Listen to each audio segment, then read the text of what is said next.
அண்ணாதுரை அவர்களே, வருகை தந்திருக்கிற நம் அனைவரையும் வரவேற்று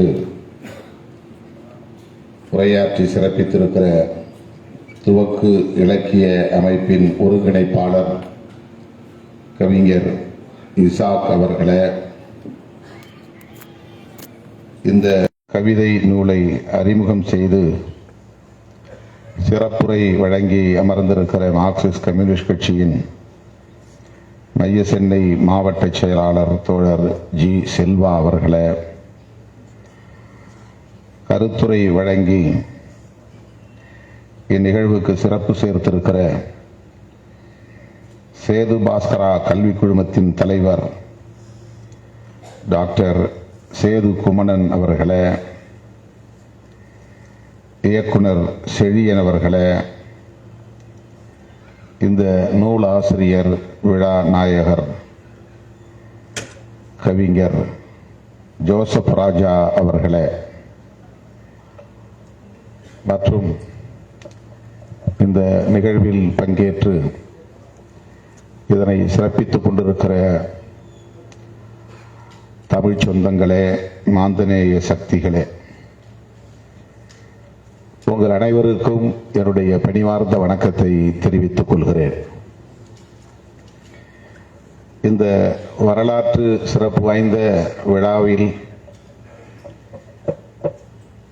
கவிஞர் ஜோசப் ராஜா அவர்களின் காத்திருக்கும் சாவிகள் என்னும் நூலை வெளியிடக்கூடிய ஒரு அரிய வாய்ப்பை எனக்கு வழங்கியமைக்காக கவிஞர் ஜோசப் ராஜா அவர்களுக்கும் கவிஞர் இசாக் அவர்களுக்கும் தோழர் ஜி செல்வா அவர்களுக்கும் முதலில் என்னுடைய நெஞ்சார்ந்த நன்றியை உரித்தாக்குகிறேன். 5 மணிக்கே தொடங்கி இருக்க வேண்டிய இந்த நிகழ்வு சற்று காலம் தாழ்ந்து தொடங்க நேர்ந்ததற்கு என்னுடைய வருத்தத்தை தெரிவித்துக் கொள்கிறேன். கடந்த ஓரிரு வாரங்களாக எனது வலது கண்ணில் சற்று ஒரு சிறிய கட்டி ஏற்பட்டு அதனால் வலி ஏற்பட்டு அந்த வலியுடனாகவே தொடர்ந்து பல நிகழ்ச்சிகளில் நான் பங்கேற்க வேண்டியிருந்தது. இன்றைக்கு தவிர்க்க முடியாமல் அதிலே ஒரு சிறிய அறுவை செய்ய வேண்டிய ஒரு கட்டாயம் 3 மணிக்கு. தோழர் இசாக் அவர்களுக்கு இந்த தகவலை சொல்லியிருந்தோம். நான் அதை முடித்துக்கொண்டு சற்று காலந்தாழ்ந்து வர நேருகிற சூழல், நிகழ்ச்சியை தொடங்கி நடத்தி கொண்டிருங்கள் என்று நான் கேட்டுக்கொண்டேன். என்றாலும் கூட நான் வரும் வரையில் காத்திருந்து பேராசிரியர் மாப்பா அண்ணாதுரை உள்ளிட்ட மூத்தவர்கள் பலரும் இங்கே காத்திருந்து இந்த நிகழ்ச்சியை சிறப்பாக நடத்தி கொண்டிருப்பதை எண்ணி மகிழ்ச்சி அடைகிறேன். இந்த நிகழ்ச்சிக்கு பிறகு நான் இன்னும் ஒரு நிகழ்ச்சிகளுக்கு செல்ல வேண்டும். நடத்திறப்பு நிகழ்ச்சி ஒன்று உள்ளது. அலுவலகம் போய் காத்திருந்து என்னை பார்க்க முடியாமல் பலரும் இங்கே வந்து அரங்கில் அமர்ந்திருக்கிறார்கள். அவர்கள் எப்போது என்னை விடுவிப்பார்கள் என்று எனக்கு தெரியாது. ஆகவே அந்த தலைப்போடு தான் உங்கள் முன்னால் நின்று கொண்டிருக்கிறேன். இன்றைக்கு காலையில் முதல்வர் தலைமையிலே முக்கியமான ஒரு கலந்தாய்வு கூட்டம், அதைத் தொடர்ந்து பல நிகழ்ச்சிகள். சில நாட்களுக்கு முன்னதாகவே இந்த நூலை கவிஞர் ஜோசப் ராஜா அவர்களும் இசாக் அவர்களும் வந்து என்னிடத்திலே தந்தார்கள். வழக்கம் போல படிக்க நேரம் கிட்டவில்லை. இந்த நிகழ்ச்சி காலையில் முற்பகலில் தான் இங்கே நடப்பதாக இருந்தது. 10 மணிக்கு தொடங்கி நண்பர்கள் 1 மணிக்கு இதை நிறைவு செய்வதாக திட்டமிட்டிருந்தார்கள். எனக்காக திடுமென அறிவிக்கப்பட்ட முதல்வர் தலைமையிலான நிகழ்வுக்காக அதிலே நான் கட்டாயம் பங்கேற்றாக வேண்டும் என்கிற ஒரு சூழலில் இதை மாலை நிகழ்வாக மாற்றிக்கொண்டார்கள். அதற்காகவும் நான் நன்றி சொல்ல கடமைப்பட்டிருக்கிறேன்.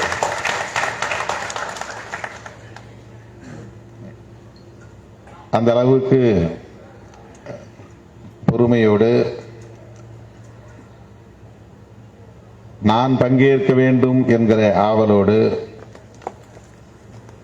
கவிஞர் ஜோசப் ராஜா அவர்களும் சரி, ஈசாக் அவர்களும் சரி, அவர்களுக்கு உற்ற துணையாக இருக்கிற செல்வா அவர்களும் சரி, அந்த நிலைப்பாட்டில் உறுதியாக இருந்ததற்கு நான் சிறப்பான நன்றியை மீண்டும் ஒரு முறை உரித்தாக்குகிறேன்.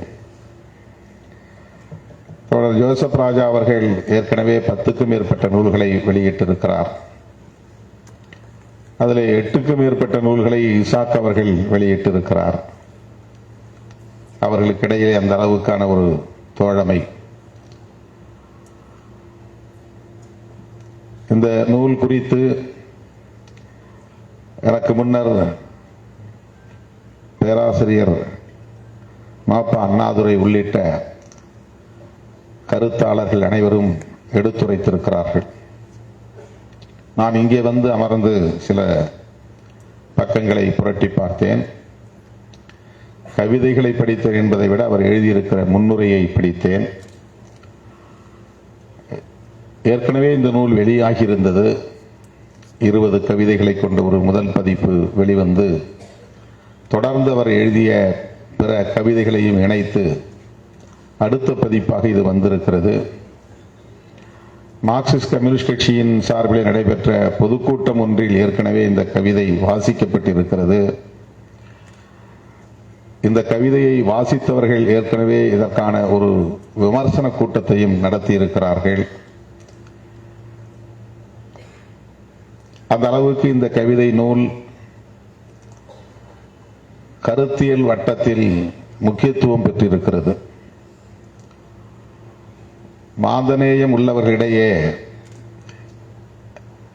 உரையாடலுக்கு உட்படுத்தப்பட்டிருக்கிறது என்பதை அறிந்து நான் பெருமைப்படுகிறேன், மகிழ்ச்சி அடைகிறேன். காத்திருக்கும் சாவிகள் என்கிற இந்த தலைப்பிலும் ஒரு கவிதை இருக்கிறது. இந்த தலைப்புக்கு ஈசாக் அவர்கள் தந்திருக்கிற விளக்கம் இன்னும் சால பொருத்தமாக இருக்கிறது. அவர் பதிப்புரையிலே எழுதியிருக்கிறார்.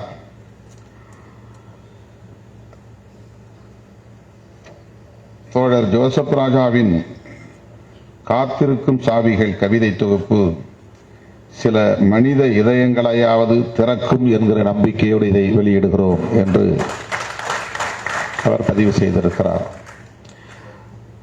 இந்த சாவிகள் வீடுகளை இழந்த மக்களின் துயரங்களை போக்கும் வகையில் என்றாவது ஒரு நாள் நாடு கிடைக்கும், வீடு கிடைக்கும், அப்போது இந்த சாவிகள் பயன்படும் என்கிற கருத்தை சொல்லுவதாக இருந்தாலும்,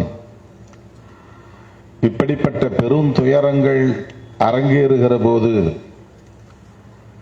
கண்டும் காணாமல் கிடக்கிற மனிதர்களின் இதயங்களை இந்த சாவிகள் திறக்கும் என்கிற நம்பிக்கையை, அந்த அளவுக்கான ஒரு தாக்கத்தை இந்த எழுத்துக்கள் உருவாக்கும் என்கிற நம்பிக்கையை தோழர் ஈசாக் அவர்கள் இங்கே பதிவு செய்திருக்கிறார்.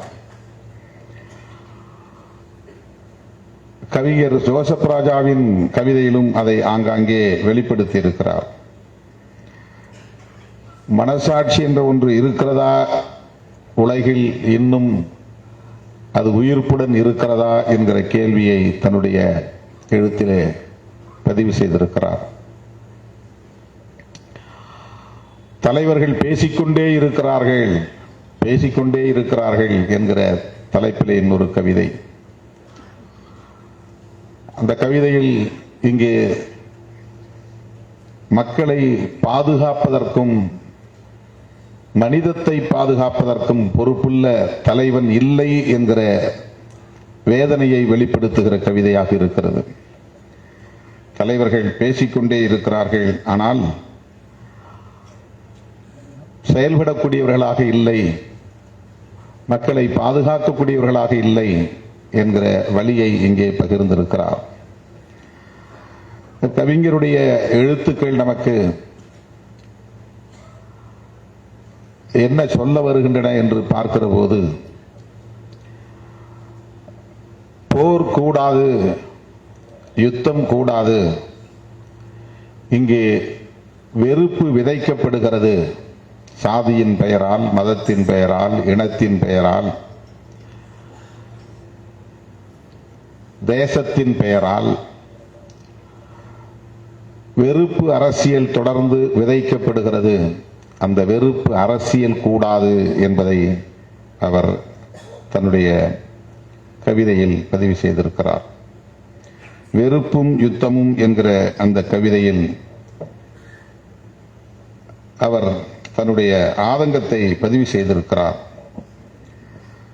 சக மனிதர்களுக்கிடையில் வெறுப்புணர்வை வளர்ப்பதற்காகவே ஒவ்வொரு மதமும், ஒவ்வொரு கடவுளும், ஒவ்வொரு தத்துவமும் உபயோகப்படுத்தப்படுவதற்காக இந்த மனிதகுலம் வெட்கப்பட வேண்டாமா? சக மனிதர்களுக்கிடையில் வெறுப்புணர்வை வளர்ப்பதற்காகவே அரசியல்வாதிகள் ஒவ்வொருவரும் அலைந்து கொண்டிருப்பதற்காக குழந்தைகளுக்கு எதிரான, பெண்களுக்கு எதிரான கொடூரமான திட்டங்களை தீட்டிக் கொண்டிருப்பதற்காக இந்த மனிதகுலம் வெட்கப்பட வேண்டாமா? ஒட்டுமொத்தமாக உலகம் முழுவதும் இருக்கிற மனித குலத்துக்கே அவர் கேள்வியை எழுப்புகிறார். ஜனநாயக சக்திகளுக்கு மட்டும் அவர் எழுப்பவில்லை.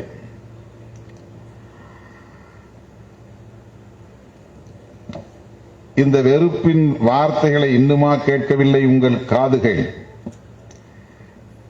வெறுப்பின் மனித சாயலை இன்னுமா பார்க்கவில்லை உங்கள் கண்கள்? வெறுப்பின் வார்த்தைகளை இன்னுமா கேட்கவில்லை உங்கள் காதுகள்? வெறுப்பின் மனித சாயலை இன்னுமா பார்க்கவில்லை உங்கள் கண்கள்?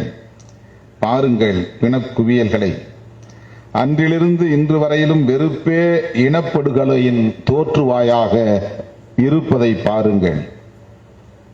அன்றிலிருந்து இன்று வரை, அன்று என்பது இன்ஃபினிட்டி, அதற்கு ஒரு எல்லை கிடையாது, ஒரு கால வரம்பு கிடையாது. பாலஸ்தீன கவிதைகள் எம்ஏ நுகுமான் அவர்கள் எழுதிய கவிதைகளை நான் படித்தேன். அதிலிருந்து பாலஸ்தீனத்தை நான் உணரத் தொடங்கினேன். 40 ஆண்டுகளுக்கு பிறகு மீண்டும் நானும் பாலஸ்தீனம் குறித்து கவிதைகளை எழுதுகிறேன். எத்தனை ஆண்டுகள் கடந்திருக்கின்றன! 75 ஆண்டுகளுக்கு மேலாக இதே யுத்தம் தொடர்ந்து கொண்டே இருக்கிறது. குழந்தைகள் கொல்லப்பட்டுக் கொண்டே இருக்கிறார்கள் என்று குழந்தைகளை பற்றியும் இங்கே தன்னுடைய பெருந்துயரத்தை பதிவு செய்திருக்கிறார். யுத்தங்களின் வெறுப்பே யுத்தங்களின் தோற்றுவாயாக இருப்பதை பாருங்கள். உங்களுக்காக இல்லை என்றாலும் உங்களின் பிள்ளைகளுக்காக வெறுப்பிற்கு எதிராக பேசத் தொடங்குங்கள். பாலஸ்தீனத்தை தொடர்ந்து லெபனான், லெபனானை தொடர்ந்து இந்தியா என்றுதான் இந்த கவிதையை முடித்திருக்க வேண்டும். லெபனானை தொடர்ந்து என்ற கேள்விக்குறியோடு அவர் முடித்திருக்கிறார். லெபனானை தொடர்ந்து இந்தியா என்றுதான் இந்த கவிதை முடிந்திருக்க வேண்டும் என்று நான் கருதுகிறேன். வெறுப்பு அரசியல் அங்கிங்கனாதபடி எங்கும் இன்றைக்கு விதைக்கப்பட்டு வருகிறது. மொழியின் பெயராலும் வெறுப்பு அரசியல் விதைக்கப்படுகிறது. சாதியின் பெயரால் இந்த மண்ணில் வெறுப்பு அரசியல் காலம் காலமாக விதைக்கப்பட்டு அது நிலைத்து கிடக்கிறது, கெட்டித்தட்டி இறுகி போய் கிடக்கிறது. மதத்தின் பெயரால் இப்போது இந்திய மண்ணில் பெருமளவிலே வளர்த்தெடுக்கப்படுகிறது. ஆக இந்த வெறுப்பு எங்கே போய் முடியும்? ஈழ இனக்கொலை இன்றைக்கு பாலஸ்தீன இனக்கொலை என்று ஒரு இனத்தின் மீதான வெறுப்பாக விஸ்வரூபம் எடுக்கிறது. அது இனக்கொலையில் போய் முடிகிறது. உலகம் முழுவதும் இப்படி மனிதகுலம் வெறுப்பின் அடிப்படையில் ஒருவருக்கொருவர் யுத்தம் செய்து கொண்ட வரலாறு தான் இந்த பூமி முழுவதும் பரவி கிடக்கிறது. அவர் முன்னுரையிலேயே எழுதுகிறார்,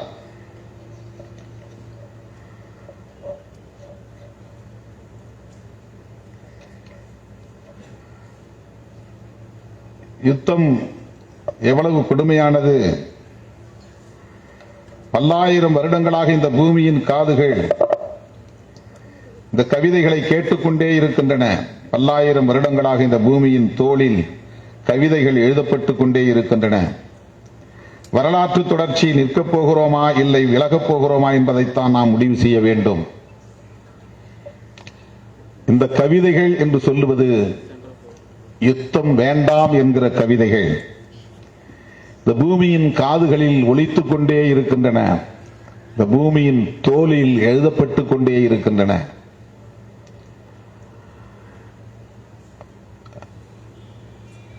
நம்முடைய காலத்தில் நாம் அறிந்த வரலாற்று காலத்தில் இவற்றையெல்லாம் நம்மால் அறிய முடிகிறது. ஆனால் வரலாற்றுக்கு முந்தைய காலத்திலிருந்தே இப்படி வெறுப்பும் யுத்தமும் இந்த மனித குலத்தில் பரவி கிடந்தது.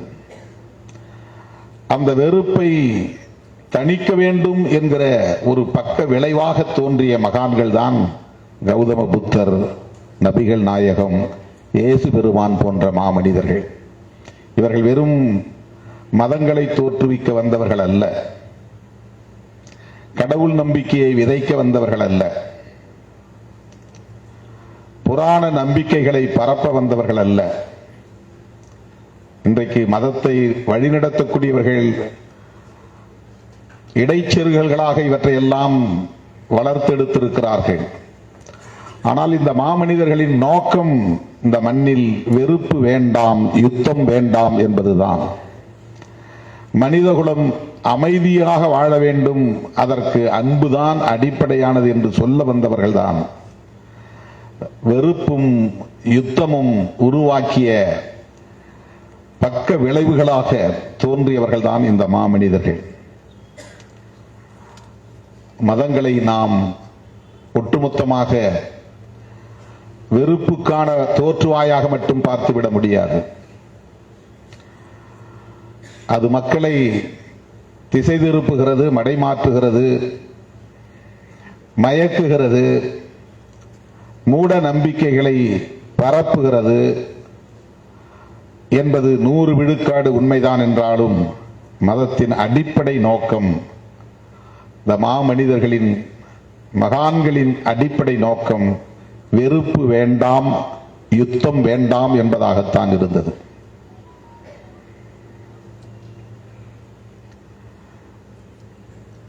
மாந்த நேயம் இங்கே மேலோங்க வேண்டும், செழித்தோங்க வேண்டும் என்பதுதான் மார்க்சியத்தின் கனவு.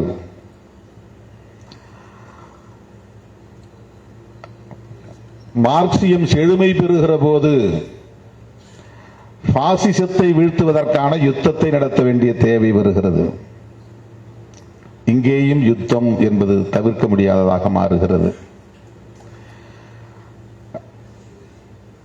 அதிலே 2 வகை உண்டு. வயலன்ஸ், வன்முறை என்றோ யுத்தம் என்றோ அதை நாம் பார்த்தால், அஃபென்சிவ் வயலன்ஸ், டிஃபென்சிவ் வயலன்ஸ் இரண்டாக நாம் பார்க்க வேண்டியிருக்கிறது. ஜனநாயகத்தை பாதுகாப்பதற்கு நாம் நடத்துகிற யுத்தம், பாட்டாளி வர்க்கத்தின் விடுதலைக்காக நாம் நடத்துகிற யுத்தம், ஒடுக்கப்பட்டவர்களின் மீட்சிக்காக நாம் நடத்துகிற யுத்தம், விளிம்பு நிலை மக்களின் விடுதலைக்காக நாம் நடத்துகிற யுத்தம் பாசிசத்திற்கு எதிரானது. அது ஜனநாயக யுத்தம். அது டிஃபென்சிவ் அப்ரோச், ஒரு தற்காப்புக்கான ஒரு அணுகுமுறை. அது ஆதிக்கம், ஒடுக்குமுறை, சுரண்டல் இவைதான் மார்க்சியத்தின் பகை. ஆதிக்கம், ஒடுக்குமுறை, சுரண்டல் இதுதான் உழைக்கும் மக்களுக்கான பகை. ஆதிக்கம், ஒடுக்குமுறை, சுரண்டல் இதுதான் ஜனநாயகத்தின் பகை.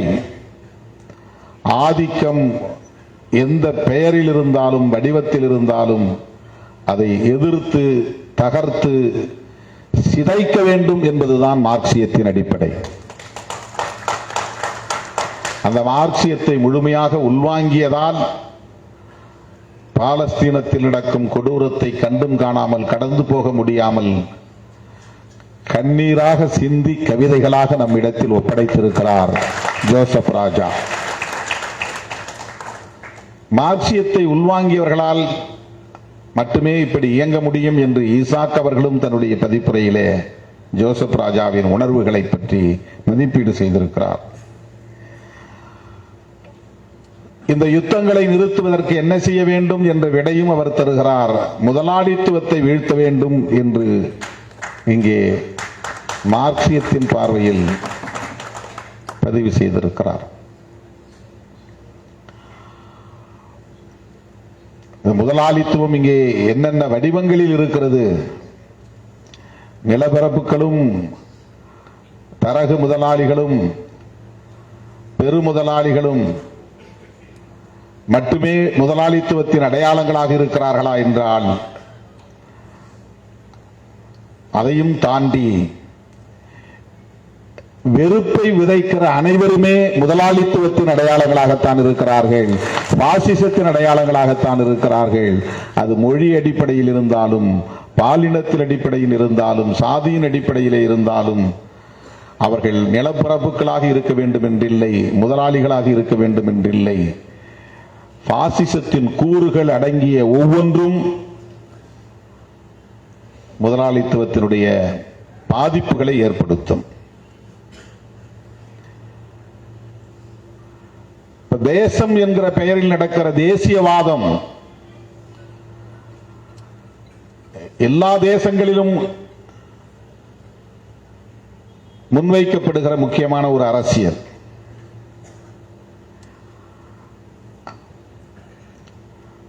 இந்த பூமி பந்து மனிதகுலம் யாவருக்கும் பொதுவானது, உயிரினங்கள் யாவற்றுக்கும் பொதுவானது, மனிதகுலத்திற்கு மட்டுமல்ல.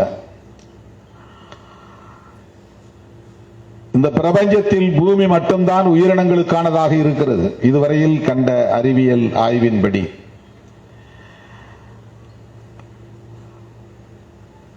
அனைத்து உயிரினங்களும் வாழ்வதற்கான வாழ்வாதாரத்தை கொண்டிருக்கிற, மூலாதாரத்தை கொண்டிருக்கிற இந்த பூ உலகை மனிதன் தேசம் என்கிற பெயரால் கோடுகளை வரைந்து கூறு போடுகிறான்.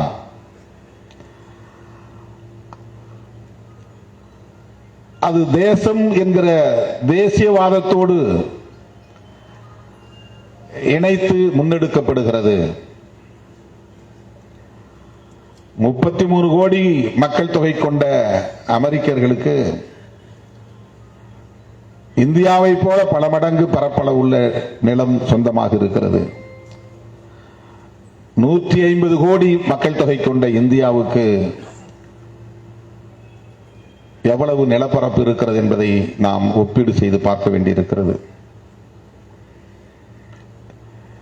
இந்தியா என்கிற எல்லைக்கோட்டுக்குள்ளே 150 கோடி மக்களும் இருக்க வேண்டும்.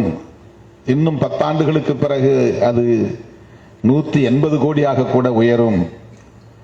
அடுத்த சில 10 ஆண்டுகளில் 200 கோடியை தாண்டும். இவர்கள் இந்த எல்லைக்கோட்டை தாண்ட முடியாது என்கிற நிலை. இந்த அரங்கத்திற்குள்ளே 400 பேர் உட்கார முடியும். மேலும் 100 பேர் வந்தால் 100 பேர் நிற்கலாம். இன்னும் 200 பேர் வந்தால் எப்படி இங்கே இந்த அரங்கம் தாங்கும் என்கிற நிலை இருக்கிறது அல்லவா? இந்த தேசம் என்கிற தேசியவாதம் எப்படி இந்த மனித குலத்தை முடக்குகிறது, நெருக்கடிக்குள்ளாக்குகிறது என்பதை எண்ணி பார்க்கிற போது அச்சமாக இருக்கிறது. என் நிலப்பரப்புக்குள்ளே இன்னொரு நாட்டை சார்ந்தவன் சட்டவிரோதமாக குடியேறினால் கால் விலங்கு கை விலங்கு மாட்டி விலங்குகளை விட கேவலமாக நடத்துவேன் என்கிற ஆணவம் இன்றைக்கு அமெரிக்க அதிபரிடத்திலே மேலோங்கி இருப்பதை பார்க்கிறோம். எல்லோரும் மனிதர்கள். அவரவர் தேசங்களில் வாழ முடியாத நிலை வருகிற போது புலம்பெயர்ந்து இந்த மண்ணுக்கு வந்தவர்களை நாங்கள் அரவணைக்க இருக்கிறோம் என்கிற மாந்தநேயம் இல்லை. அவருடைய வாதம் நியாயப்படுத்தப்படுகிறது. இந்திய அரசு அதை நியாயப்படுத்துகிறது. சட்டவிரோதமாக குடியேறியவர்களை இப்படித்தான் திருப்பி அனுப்புவார்கள், இது நீண்ட காலமாக இருந்து வருகிற நடைமுறைதான் என்று நியாயப்படுத்துகிறார்கள். ஏனென்றால் அதற்கு அவர்களும் தயாராகி கொண்டிருக்கிறார்கள். மதத்தின் பெயரால் இங்கே சட்டவிரோதமாக குடியேறியவர்களை நாங்கள் அனுமதிக்க மாட்டோம் என்கிற குரல் ஒலிக்க தொடங்கி இருக்கிறது. அவர்களும் அதே போன்ற அணுகுமுறையை கையாள தயாராக இருக்கிறார்கள். ஆக மனிதகுலம் இந்த பூ உலகம் முழுவதும் பரவி வாழ்வதற்கு உரிமை படைத்தவர்களா இல்லையா? இந்த எல்லை கோடுகளை தாண்டி வாழ்வதற்கு உரிமை படைத்தவர்களா இல்லையா? அந்த சுதந்திரம் அவர்களுக்கு உண்டா இல்லையா? ஜோசப் ராஜா அவர்கள் ஒரு இடத்திலே எழுதுகிறார், சாதாரண மக்களுக்குத்தான் இந்த எல்லை கோடுகள் வேலிகளாக இருக்கின்றன. அந்த எல்லை கோடுகளிடையே அகதிகளின் குரல் ஒலிப்பதை உங்கள் காதுகள் கேட்கவில்லையா? ஆனால் முதலாளிகளுக்கும் வியாபாரிகளுக்கும் உலகமயமாக்கல் எல்லை கோடுகளை திறந்து விடுகின்றனவே, அது எப்படி என்று கேட்கிறார். எந்த முதலாளிக்கும் எந்த வியாபாரிக்கும் ஒரு தேசத்தின் எல்லை கோடு தடைக்கல்லாக இருப்பதில்லையே, வேலியாக இருப்பதில்லையே. அதற்கு அவன் கண்டுபிடித்திருக்கிற சாவி உலகமயமாக்கல். உலகமயமாதல் என்கிற கோட்பாடு அவனுக்கு எல்லா எல்லை கோடுகளையும் திறந்து விடுகிறது, தேச வரம்புகளை திறந்து விடுகிறது, தடை இல்லை. உழைக்கிற மக்கள் குடிமக்களாக ஒரு தேசத்திற்குள்ளே வாழ்வதற்கே போராட வேண்டியிருக்கிறது. ஒவ்வொரு தேசத்திலும் இது மிகப்பெரிய பிரச்சனையாக மாறிக்கொண்டிருக்கிறது, நெருக்கடியாக மாறிக்கொண்டிருக்கிறது. தேசத்தின் எல்லை கோடுகள் தேவையா என்கிற கேள்வி எழுகிறது. இப்படி எல்லை கோடுகள் கூடாது, எல்லோரும் மாந்தநேயத்தோடு பக்குவப்படுத்திக் கொள்ள வேண்டும், அந்த கலாச்சாரத்தை வளர்த்துக் கொள்ள வேண்டும் என்பதுதான் நாம் முன்வைக்க வேண்டிய அரசியலாக இருக்கிறது. மொழியின் பெயரால் அல்லது இனத்தின் பெயரால் அல்லது நாட்டினத்தின் பெயரால், நேஷனாலிட்டி நாட்டினத்தின் பெயரால் வெறுப்பு அரசியல் இங்கே விதைக்கப்படுமேயானால் மனிதகுலம் தன்னை தற்காத்துக் கொள்ள முடியாத நெருக்கடிக்கு ஆளாகும். இதை எப்படி நாம் வளர்த்தெடுக்க போகிறோம்?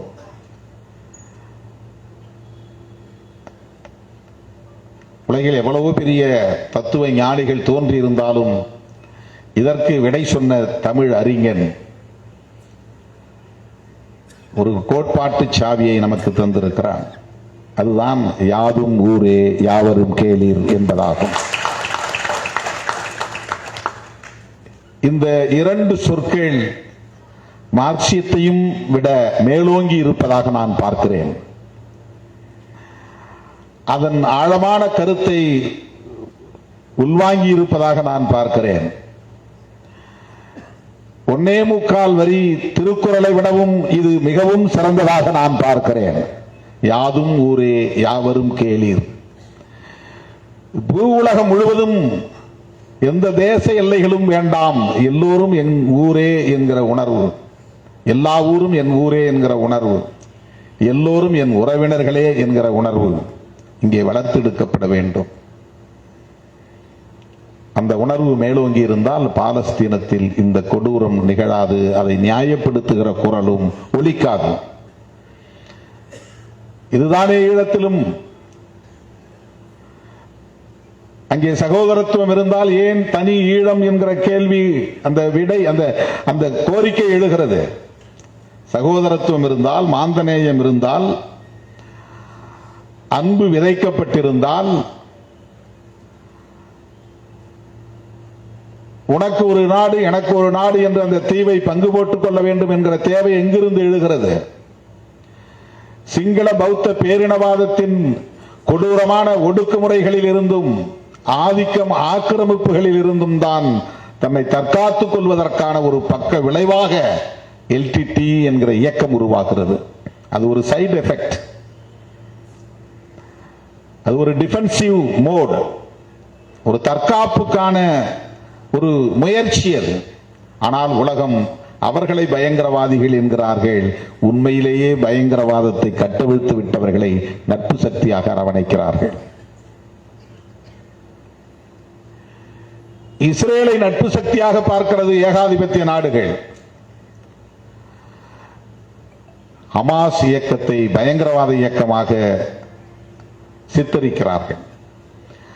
ஹமாஸ் என்பது தோன்றிய பிறகு இஸ்ரேல் ஒடுக்குமுறை எழுந்தது. இஸ்ரேலின் ஒடுக்குமுறைக்கு பிறகு ஹமாஸ் உருவானதா? இந்த வரலாற்றை நாம் பார்க்க வேண்டாமா? கால வரிசையோடு ஒப்பிட்டு பார்க்க வேண்டாமா?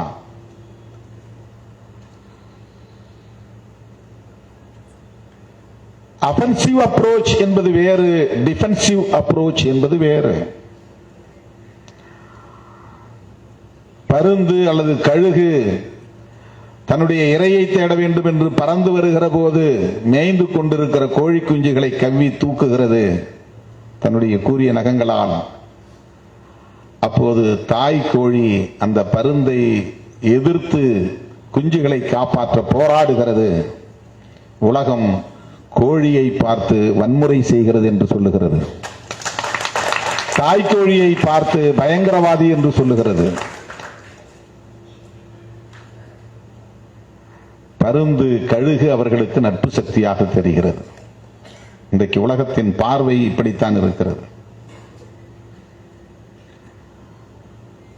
சிறுபான்மையினர் இங்கே தங்களை தற்காத்துக் கொள்வதற்கு முன்னெடுக்கக்கூடிய முயற்சிகளை பயங்கரவாதம் என்று சித்தரிக்கிறார்கள். சாதி அடிப்படையில் காலம் காலமாக ஒடுக்கப்பட்டவர்கள் தங்களை விடுவித்துக் கொள்ள வேண்டும் என்று மேற்கொள்ளுகிற சிறிய சிறிய முயற்சிகளை சாதியின் பெயரால் இவர்கள் இங்கே வன்மத்தை பரப்புகிறார்கள் என்று முத்திரை குத்த பார்க்கிறார்கள். இல்லை என்றால் இவர்களே குடிசையை கொளுத்திக் கொண்டு மற்றவர்கள் மீது பழி போடுகிறார்கள் என்று பாதிக்கப்பட்டவர்கள் மீதே பழி போடுகிற நிலை. குடிநீரிலே மனித கழிவை இவர்களே கலந்துவிட்டு மற்றவர்கள் மீது பழி போடுகிறார்கள் என்று சொல்லுகிற அவலம். உலகின் பார்வையை இன்றைக்கு மாற்றப்பட வேண்டிய தேவை இருக்கிறது. சிதறி கிடக்கிறவர்கள் ஒருங்கிணைய வேண்டிய கட்டாயம் இருக்கிறது.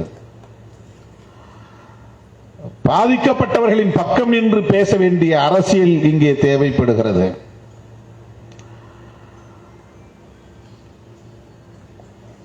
ஒரு சம்பவத்தை மட்டுமே வைத்து அதிலே யார் அக்ரஸார் யார் விக்டிம் என்று தீர்மானிக்க கூடாது. தொடர்ந்து அதனுடைய வரலாற்று தொடர்ச்சியோடு ஒப்பிட்டு பார்த்து அதை நாம் அணுக வேண்டிய கட்டாயம் இருக்கிறது.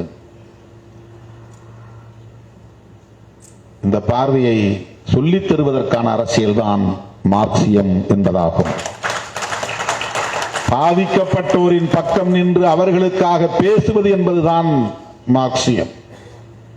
அதை உள்வாங்கிய ஒரு தோழர் என்பதால் தான் ஜோசப் ராஜா இங்கே பக்கம் பக்கமாக கண்ணீரை வெடித்திருக்கிறார், இரத்த கண்ணீரை வெடித்திருக்கிறார், கேள்விகளை அடுக்கடுக்காக எழுப்பி இருக்கிறார்.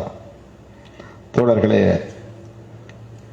பிறப்புச் சான்றிதழ் என்ற ஒரு கவிதையை அவரே மேற்கோள் காட்டினார். அதை படித்தால் யாரும் கண்கலங்காமல் இருக்க முடியாது என்று. அந்த யுத்த சூழலிலும் கூட ஒரு தம்பதிக்கு 2 குழந்தைகள் பிறக்கின்றன. அந்த பிள்ளைகளுக்கு பிறப்புச் சான்றிதழ் வாங்குவதற்காக தந்தை செல்கிறான்.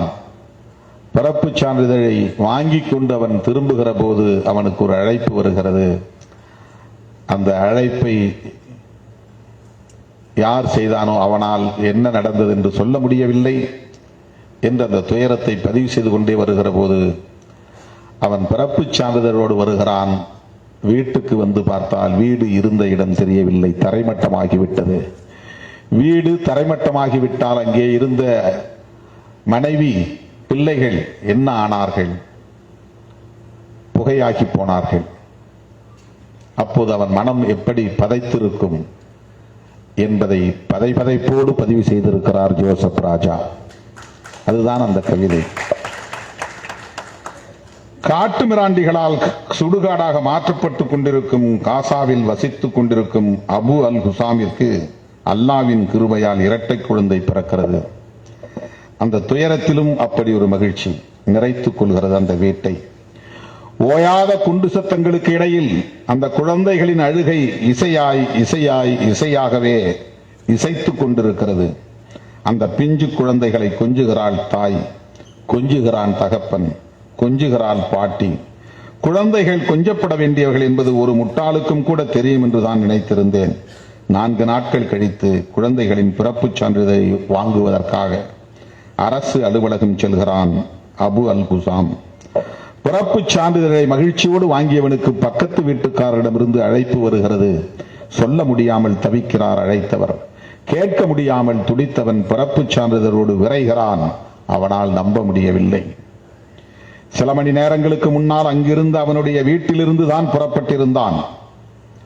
வீடு இருந்ததற்கான எந்த தடயங்களும் இப்போது இல்லை.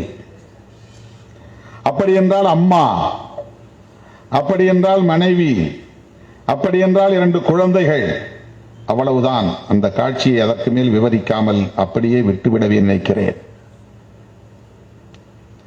ஆனால் பிள்ளைகள் இல்லாத அந்த பிறப்புச் சான்றிதழ் வாழ்வு முழுவதும் வதைக்குமே.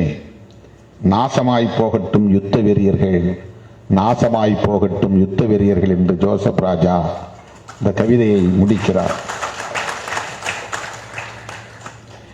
தோழர்களே, இப்படியெல்லாம் நான் கவிதைகளை எழுதுவதால் எனக்கு ஒரு ஆறுதல் என்று அவர் தன்னைத்தானே தேற்றிக் கொள்கிறார். ஆனால் அது தீர்வு அல்ல, அது அவருக்கும் தெரியும்.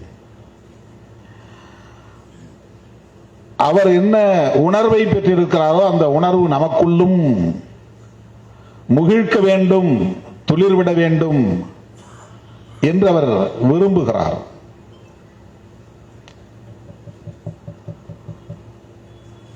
இந்திய மண்ணை பொறுத்தவரையில்